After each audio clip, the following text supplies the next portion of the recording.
अस्सलामुअलैकुम वरहमतुल्लाहि वबरकातुहू। Authentication of Islam में खुशामदीद। कैसे हैं आप सब? उम्मीद करती हूँ खैरियत से होंगे। हज एक रूहानी सफ़र है, लेकिन इस सफ़र में बहुत सारी मुश्किलात भी आती हैं, जिनमें से सबसे ज़्यादा मुश्किल होता है शदीद गर्मी के मौसम का सामना करना। और हज के दिनों में क्योंकि बहुत ज़्यादा चलना पड़ता है और इसी गर्मी में चलना पड़ता है, और इस गर्मी की शिद्दत का और ज़्यादा एहसास होता है जबकि हमें हज के दिनों में कई घंटे पैदल चलना पड़ता है। और मिना, अराफात और मुज़दलिफ़ा में टेम्परेचर इतना ज़्यादा होता है कि डॉक्टर्स के मुताबिक हीट एग्ज़ॉशन और हीट स्ट्रोक का रिस्क बढ़ जाता है। तो आज की वीडियो में इंशाल्लाह मैं आपको बताऊंगी कि डॉक्टर्स की क्या रिकमेंडेशन है कि गर्मी के हज में गर्मी से किस तरह से बचा जाए, और साइंटिफिकली प्रूवन एहतियाती तदाबीर या फिर प्रिकॉशंस जो आपको गर्मी के नुकसानात से महफूज रख सकते हैं। और इसके अलावा मैं आपको बताऊंगी कि मैंने हज के दौरान कौन कौन सी प्रिकॉशंस इख्तियार की थी, कौन सी चीज़ें यूज़ की थी जो उस गर्मी के मौसम में या हज के दिनों में वाक़तन एक नेमत से कम नहीं थी। तो इस वीडियो को ज़रूर शुरू से एंड तक वॉच कीजिएगा, क्योंकि इस वीडियो में बताई जाने वाली जितनी एहतियाती तदाबीर हैं, अगर आप उनको फॉलो करेंगे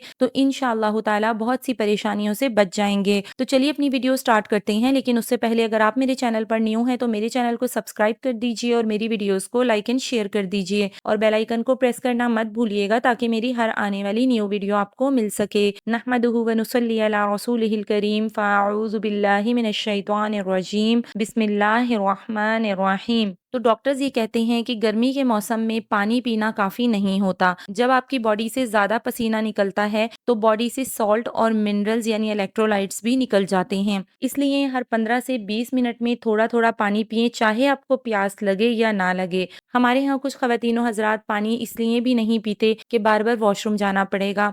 तो उसका तरीका जो डॉक्टर्स बताते हैं वो ये है कि पानी एक साथ बहुत सारा नहीं पिएं, बल्कि हर थोड़ी देर बाद थोड़ा थोड़ा पानी पिएं। तो जब हम पानी को थोड़ी थोड़ी मिकदार में पीते हैं तो वो हमारी बॉडी में यूज़ हो जाता है, जिस वजह से हमें ये परेशानी भी नहीं होगी कि अगर मैं पानी पीऊंगी या मैं पानी पीऊंगा तो मुझे वॉशरूम जाना पड़ेगा। तो इसलिए डॉक्टर्स कहते हैं कि हर 15 से 20 मिनट के बाद थोड़ा थोड़ा पानी पिएं, चाहे आपको प्यास लगे या ना लगे। इसके अलावा ORS ज़रूर अपने साथ लेकर जाइएगा। अगर आप हज पे चले गए हैं और आप ORS नहीं लेकर गए तो मक्का या मदीना के मेडिकल स्टोर से ORS के साशे ज़रूर ले लें, और अगर आप अभी तक नहीं गए हैं तो अपने मुल्क से ORS के साशे लाजमी लेकर जाएं, क्योंकि ORS का इस्तेमाल हमारे जिस्म में सॉल्ट और मिनरल यानी इलेक्ट्रोलाइट्स की कमी को पूरा करेगा। इसके अलावा मैंने एक और चीज़ यूज़ की थी हज के दौरान कि मैं CAC 1000 की टैबलेट्स ले गई थी, और रोज़ाना मैं वो टैबलेट्स अपने बच्चों को देती थी, खुद पीती थी। दिन में किसी भी टाइम अगर हम विटामिन C की वो टैबलेट्स पी लेंगे तो उससे हमारी एनर्जी भी बूस्ट होती है।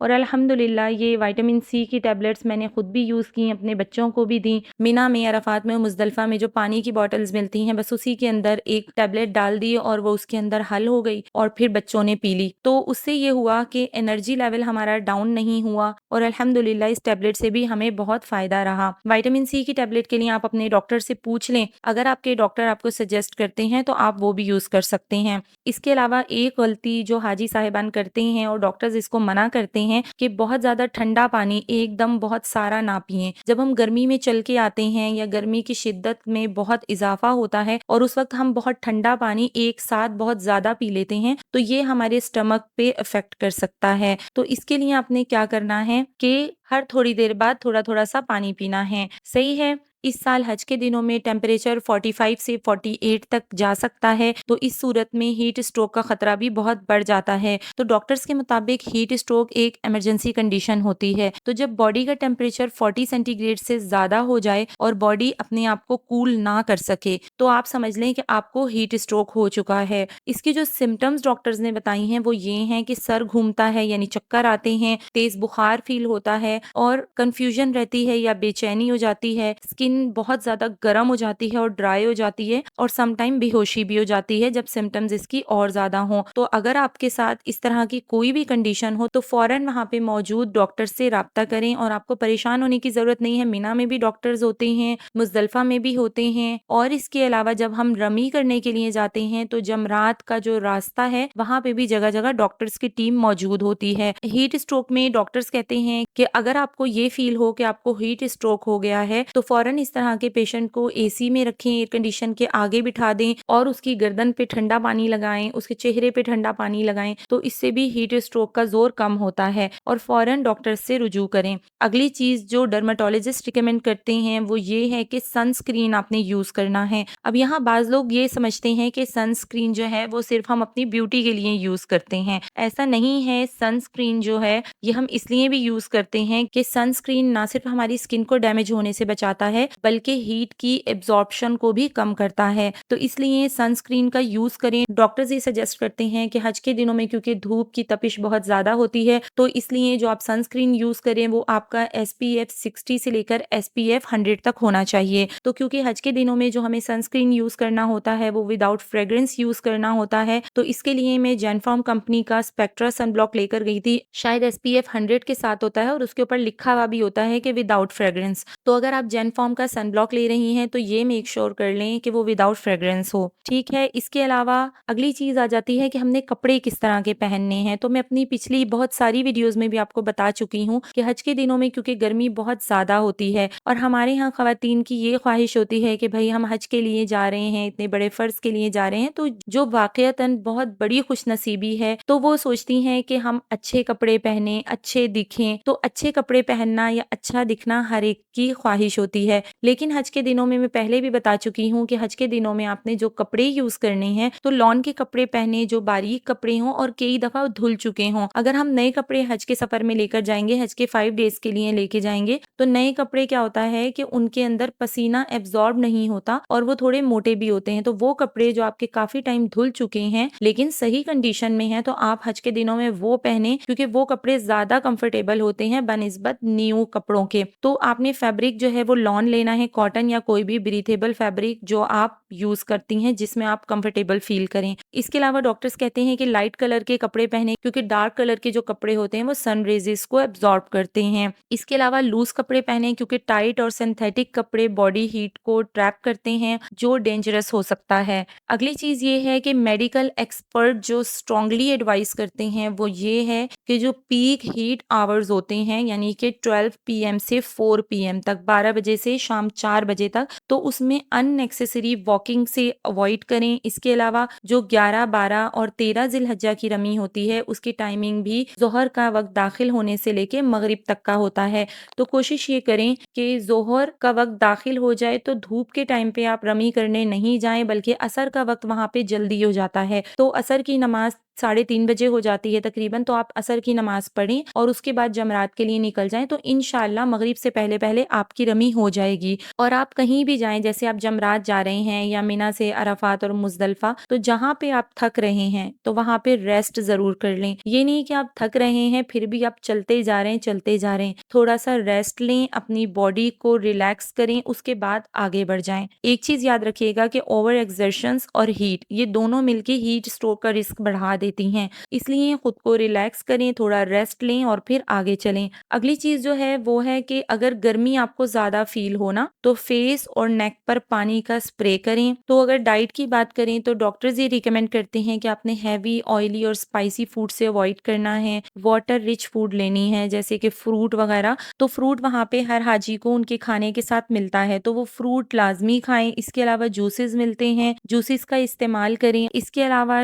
कैफ़ीन से थोड़ा अवॉइड करें जैसे कि चाय, कॉफ़ी वगैरह। लेकिन जिन लोगों को चाय या कॉफ़ी की बहुत आदत है तो वो कोशिश ये करें कि एक आध दफ़ा पी लें, यानी जितनी पीते हैं उससे थोड़ी कम मिकदार में पी लें, लेकिन चाय ज़रूर पी लें ताकि हमारी तबीयत पे बोझलपन ना हो, हमारे सर में दर्द ना हो। क्योंकि जिन लोगों को चाय की आदत होती है उनके सर में दर्द हो जाता है अगर उनको चाय नहीं मिले, उनकी आँखें नहीं खुलती। तो इसलिए चाय पिएँ लेकिन कम मिकदार में पिएँ क्योंकि ये डिहाइड्रेशन करती है। इसके अलावा अगर आपको डायबिटीज़ है, ब्लड प्रेशर है या फिर हार्ट प्रॉब्लम है, तो डॉक्टर्स ये कहते हैं कि मेडिसिन आपने टाइम पर लेनी है। अपना मेडिकल कार्ड ज़रूर अपने साथ लेके जाएँ या फिर जो प्रिस्क्रिप्शन आपको डॉक्टर ने लिख कर दी है वो अपने साथ ज़रूर रखें। डॉक्टर से पहले मशवरा करें और फिर हज पे जाएँ और अपनी तमाम दवाइयाँ लेके जाएँ। अब जो डायबिटिक पेशेंट हैं वो अपने साथ इंसुलिन ज़रूर रखें और जिनको ब्लड प्रेशर है वो ब्लड प्रेशर चेक करने की डिजिटल मशीन ज़रूर अपने साथ रखें। इसके अलावा जिन लोगों को हार्ट प्रॉब्लम है वो भी अपने डॉक्टर से मशवरा करके जाएँ। अगली चीज़ एक और जो डॉक्टर बताते हैं वो ये कि अगर गर्मी की वजह से आपको ज़्यादा चक्कर आ रहे हों, ठीक है, उल्टी या नौज़िया फ़ील हो रहा हो, अगर बॉडी से पसीना आना खत्म हो जाए और बॉडी बहुत ज़्यादा गर्म हो जाए, तो ये हीट स्ट्रोक के अर्ली साइन्स होते हैं। अगर आपको इस तरह के साइन फ़ील हों, तो बिल्कुल डिले ना करें, बल्कि फ़ौरन डॉक्टर से रुजू करें। इसके अलावा हज के दिनों में स्प्रे बॉटल लाज़मी अपने साथ रखें, क्योंकि ये बहुत ज़्यादा काम आती है। मिना, अराफात और मुज़दलिफ़ा में जगह-जगह ठंडे पानी के कूलर लगे हुए होते हैं, तो जहाँ भी आपको ठंडे पानी का कूलर मिले, वहाँ से खुद भी पानी पिएँ। दूसरा, अपनी स्प्रे बॉटल को ठंडे पानी से भर लें और फिर हर थोड़ी देर के बाद अपने चेहरे पर, अपने सर पे और अपने कपड़ों पे स्प्रे कर लें।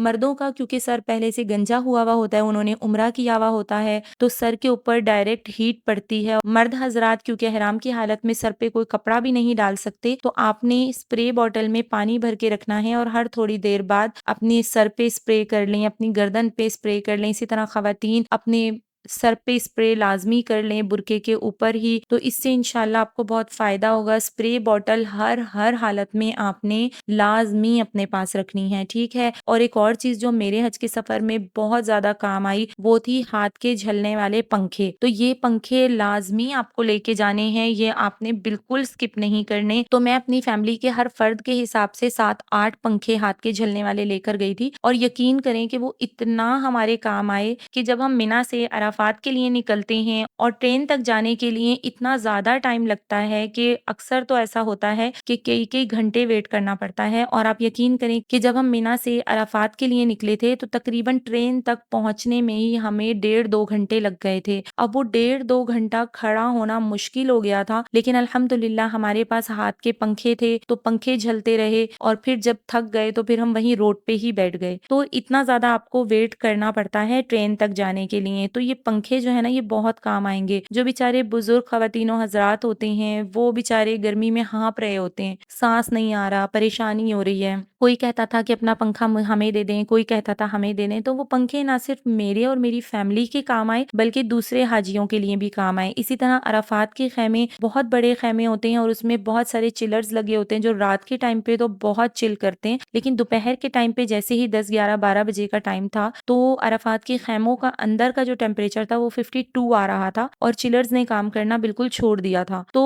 यकीन करें कि उस वक़्त इतनी गर्मी लग रही थी कि वो हाथ के पंखे उस वक़्त हमारे बहुत काम आए। इसके अलावा मुज़दलिफ़ा में रात गुज़ारना बहुत मुश्किल था, हवा नहीं चल रही थी, वो पंखे हमें मुज़दलिफ़ा में भी काम आए। मुज़दलिफ़ा से जब हम निकल के रमी करने के लिए जमरात जाने लगे, तो तब भी रास्ते में इतना यानी रश था कि 1 घंटे तक हम तकरीबन खड़े ही रहे थे। तो उस वक़्त भी वो हाथ के पंखे हमारे बहुत काम आए थे। तो आपने ये हाथ के पंखे ज़रूर रखने, हर एक हाजी ने अपने साथ लाज़मी रखने हैं, और आपने पानी का इस्तेमाल हर थोड़ी-थोड़ी देर में करना है। वॉशरूम्स के लिए परेशान होने की ज़रूरत नहीं है, रास्तों में जगह-जगह वॉशरूम्स बने होते हैं, ठीक है? तो आपने ये नहीं करना कि पानी की कमी हो जाए, डिहाइड्रेशन हो जाए और आपकी तबीयत ख़राब हो जाए। तो ये कुछ एहतियाती तदाबीर थी, ये कुछ प्रिकॉशंस थी, जो मैंने बज़ाते खुद फ़ॉलो की, और अल्हम्दुलिल्लाह अल्लाह ताला ने बहुत सारी मुश्किलात से मुझे और मेरी फैमिली को भी बचाया। तो मेरे वीडियोज़ बनाने का मकसद ये होता है कि आप हाजियों को गाइडलाइन दे सकूँ। तो उम्मीद करती हूँ कि ये वीडियो आपके हज के सफ़र में बहुत मददगार साबित होगी। मेरे लिए ज़रूर दुआ कर दीजिएगा, मेरे भी हज के बुलावे की दुआ कर दीजिएगा, मेरी सेहत की, मेरी फैमिली की, और दुनिया और आखिरत में अल्लाह पाक जितनी हमारी ज़रूरियात हैं, जितने काम, जितनी हाजतें हैं, अल्लाह ताला उन सबको पूरा कर दें। और मेरी आप सब हाजियों के लिए ये दुआ है कि अल्लाह पाक आप सबके हज को आसानी और आफ़ियत के साथ पूरा करवा दें, और अल्लाह पाक आप सबको हजे मबरूर अता फरमाए। आमीन सुम्मा आमीन। इसी तरह की और बहुत सारी ऑथेंटिक वीडियोज़ के लिए देखते रहिए ऑथेंटिकेशन ऑफ इस्लाम। अस्सलामु अलैकुम व रहमतुल्लाहि व बरकातुहू।